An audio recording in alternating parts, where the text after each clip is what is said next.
Welcome to the YMCA Winter Basketball Recreational Coaches Meeting. My name is Todd Johnson, the Executive Director of YMCA Youth Sports, and I would like to personally thank you for coaching this winter. We really appreciate you taking time out of your schedule to work with the youth in Lincoln. This year, still as part of the Lancaster County Health Department guidelines and the LPS facility guidelines, everyone inside an LPS facility for practice and games will need to have a mask on at all times. The only exception would be for participating athletes while on the court participating in practice or the game can remove a mask. We need your help as coaches to communicate this to the parents so we can have the great privilege of using the LPS facility sites. If we get a word back from LPS that these guidelines and rules are not being followed, we will be communicating that with your team, and there is the possibility your team would need to find a different practice location outside of LPS on your own if the rules are not followed of everybody being in the mask during practice and games. Now on to the fun part of winter basketball. We did have our coach pickup last week, so all coaches should have picked up their rules packet, the jerseys, any jerseys ordered with a list where you can hand out to your team. And if anyone would need to exchange a jersey or still purchase the jersey, those can be purchased in the Youth Sports Office. The Youth Sports Office is located at 570 Fallbrook Boulevard, and it is open 9 a.m. to 4 p.m. Monday through Friday.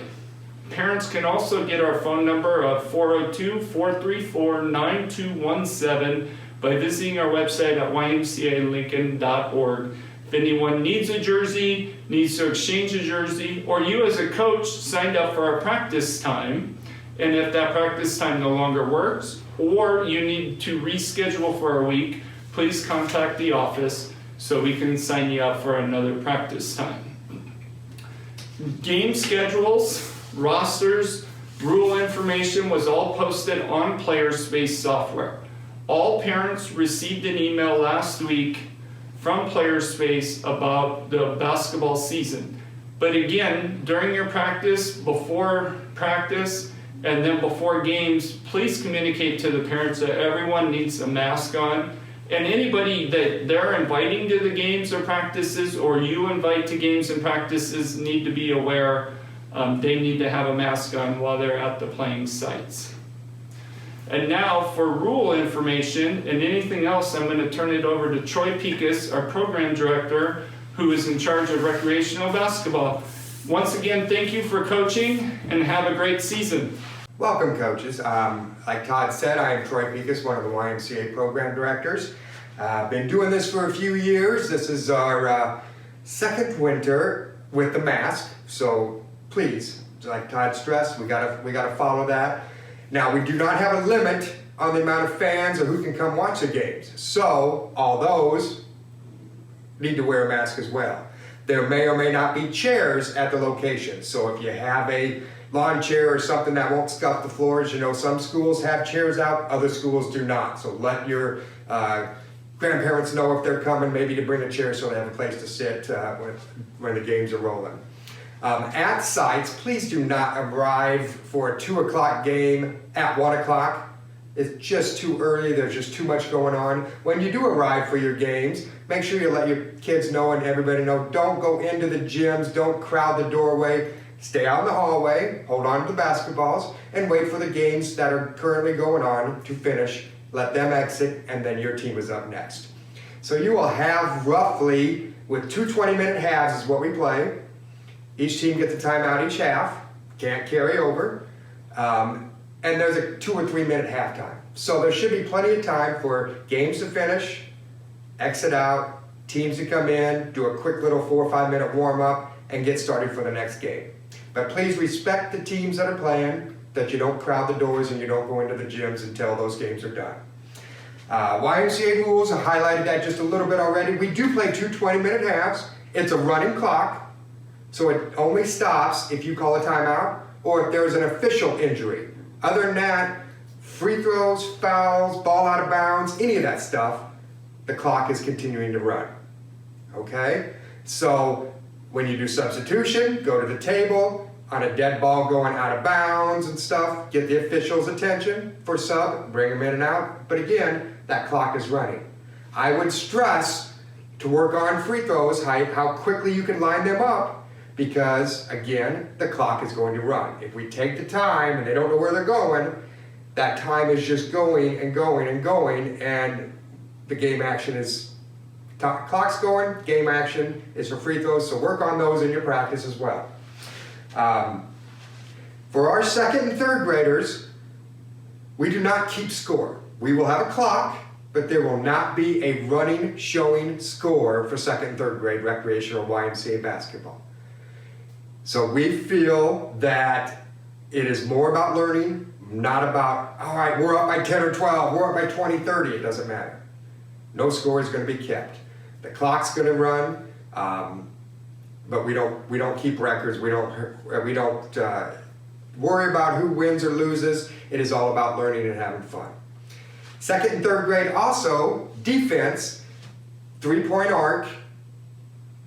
They have to play defense inside the 3-point arc. They cannot come out of there. They have to wait to begin defense until the offense gets inside the 3-point arc. As soon as they get inside the 3-point arc, defense can start. Okay? They can try to steal the ball. They can, if they want, slap at the ball, but if the arm gets hit first, hopefully the official sees that, hears that, calls a foul. So play regular defense, get their stance, get in front of them, get hands up, all those kind of things. But second and third grade, only all season long defense inside the 3-point arc. Cannot come out. The ball is loose out front, they can't run out and get it. Offense will get it, get set up, get going. Grades 4 through 8, fourth and fifth, you can come up and play defense at half court. As soon as you let the offensive player come across and get established in the forecourt. Defense half court, fourth and fifth. 6 through 8, you are allowed to full court press up to a 20-point lead. Okay, fourth and fifth, up to a 20-point lead, then you come back to top of the key. 6 through 8, 20-point lead, come back to half court. We do show a score in grades 4 through 8. We don't keep records of the team, but we do show a score. We will only show a score that is a maximum 20-point difference. So if you do come across a team that's maybe a little bit stronger, and they get up and say it's already 28 to 8, their next basket, if they make it, will still stay at 28 to 8. Team down, they make a basket, 28-10, then they can go 30-10. But only a 20-point difference will ever be shown as the maximum for recreational basketball. Officials. There are going to be some great officials, there are going to be some good officials, and there are going to be some in-training officials. So, some that are first time out. We are going to, and I am going to encourage them. We have already had one officials meeting. We're going to have another one next week, and show them positioning, show them how loud the whistle should be blown, foul, violation, things like that. Now, are they going to catch everything? When they're on the court, their view of exactly what they see is completely different than your view as a coach. Also completely different than grandma or grandpa that's on the parent sideline or spectator sideline. So please be patient with them. If there's an issue, there's a problem, you always can approach quietly, calmly. If you get a little bit heated, no need to approach an official. There is a staff person on site supervisor at every location. You can sure talk to them.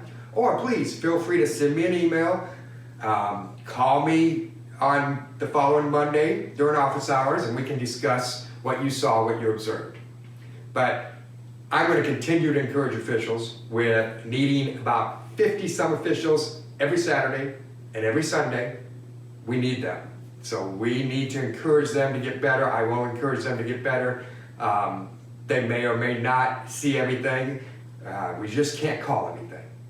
It's in recreational, you just can't call anything. They should call double dribble all the time. There's no need for a player to pick up the ball, look around, and start again. If they do, I'm blowing the whistle and I'm calling double dribble. Okay? When a player picks up the ball, you really have, and there's multiple things, but really have 4 options what to do. That player can shoot, pass, they can commit a violation, start double dribbling again, or they can call timeout. Those are really the 4 options. Now you're going to say, what about stealing the ball? Well, possibly, but more than likely when you're reaching in and trying to steal the ball, you're probably going through the body of that offensive player or going over the arm. And I'm hoping my officials, if they see that and they see body contact first, I'm going to call a foul, I'm going to call push, hit, something like that, just to make sure that kids aren't reaching all the time. Discourage them from reaching all the time, because there's no need to just have a pile of kids on the ground. We don't want that at all, okay?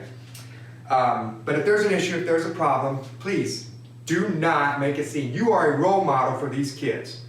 So the way you act as a head coach on the side is what they're looking at. And if you are getting upset and you are getting loud and you are starting to yell, they're going to see that and say, hey, my coach is doing it, so I can do it. No, we don't need that for YMCA recreational basketball. Any youth sports doesn't need that. Be a role model, be an example, and we'll have a great time and a good season. We do ask that we get a volunteer parent from each team to help out at the score table, running the clock. Second and third grade will have sheets that has fast break restrictions, 10 per half or whatever you can do. The other ones, and also to keep track of fouls for the kids. A kid can foul out. If they're reaching all the time and they're aggressive all the time and that official is calling a foul, we get 5 fouls, that kid is done for the game. So let them know you don't want to get fouled out, okay? Recreational, now don't try to, we get this a lot is we put in, and again, some teams are over 10. God bless you. Thank you, coaches, for doing that. Other teams are a little bit smaller. But the rule is every kid gets to play at least half the game. Now, there are exceptions to that rule. If a kid isn't showing up to practice, never been to practice, if there's a discipline, maybe it's something that happened at practice with the kid, you can shorten a little playing time. But do your best to get a kid all of, half the playing time. And play in each half. It's a 20-minute running clock. You can play 8 minutes here, 12 minutes in the second half, and vice versa, or 10 and 10, however you want to do it. But that's kind of the call we get a lot is, well, the team was down, and all of a sudden the coach put the other kids that are better, and then my kid sat down and he never gets to play. Well, again, if we're not keeping records, there's no need for that, okay? In the gyms themselves, just know we have, in the younger ones, we have the portable basketball hoops or the hoops that get lowered. Second and third go to 8.5, fourth and above stay at 10. Those lower hoops, please, don't, if you're a coach, I can't do it anymore, but there's no need to show off and see that, hey, I can dunk on an 8.5-foot hoop. You don't need to shoot, no need to mess around. Tell other siblings, stay off the court. I'm going to tell my officials to make sure, when there's a timeout or if it's at halftime, nobody should be shooting on those hoops. It should just be quiet. You're teaching, they're catching a hydration break, and they're ready to go the next half. All right? We do offer this Sunday, December 12th, at Lincoln East High School, we have our preseason basketball training going on. And if you were at the coaches meeting and got handed a pink postcard or saw that online, we do have a free coaches clinic. Coach Jeff Pierce, who leads our preseason basketball training at Lincoln East, will do a coaches clinic for free, 5:40 to 6:30. He gives great examples of what to run in practice, what to teach, kind of setting up how the season goes and stuff. So if you have free time this Sunday, feel free to come out a little early. You can see how the clinic's going, see what they're teaching, and you can stay there and listen to Coach Jeff and ask him questions regarding if you got questions on how to run practices and what should I teach, what should I do for this grade level, things like that. So that is a free coaches clinic this Sunday, December 12th. If there happens to be any weather issues, we got some weather coming tomorrow, but nothing overly worrisome about. But come January, February, if there's a weather issue or it's a big snowstorm that comes, LPS will let us know if we're able to use the facilities, if games are on or off for their use of their facilities, and then we will communicate that. Should we cancel, there will be a message going out through Player Space. There'll be the weather line updated, and then on our website as well. If we don't cancel, no messages will be sent out. Everything would be good. On those days, if we do play and it is wet, please make sure that players bring their basketball shoes to the site. Don't wear them through the snow, through the rain, through the slush, and then get on those courts and get all wet. So change into those that particular day. We do have it listed, 4 rules on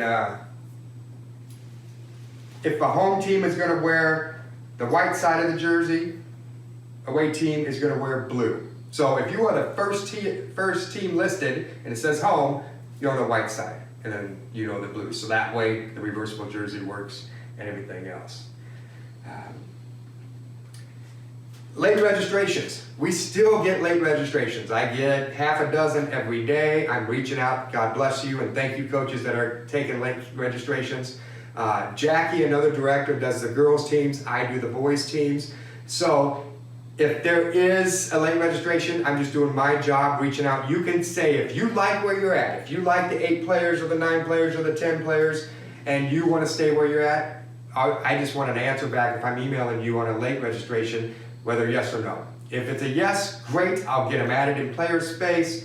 I'll connect and send out the message to the parent, and we can get that child added to the team. If you say no and you like the number, which is perfectly fine, I'll move on and try to find other teams. So that may go on here for another month, just because we're a month away from games starting.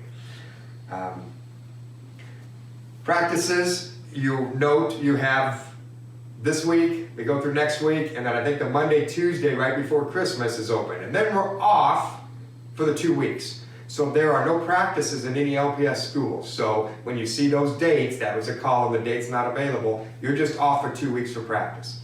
You cannot practice in a YMCA facility. Those are for YMCA members. If you happen to have your own gym in your basement or in your garage and you can get them together, great. Other than that, we'll resume again after the new year for practices.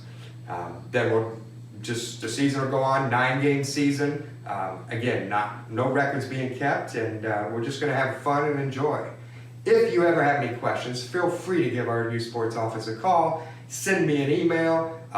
We want to make sure that your experience and the kids' experience are the best that can be. We 236 recreational teams, another 100 spirit competitive teams, another 100 micro basketball teams, and another 40 rec high school basketball teams. So there's a lot of courts to cover. There's a lot of places and officials that we need.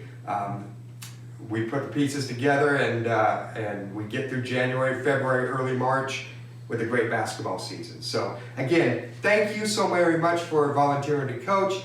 If you have any other questions, feel free to contact us, and have a great season. We appreciate your effort. Thank you.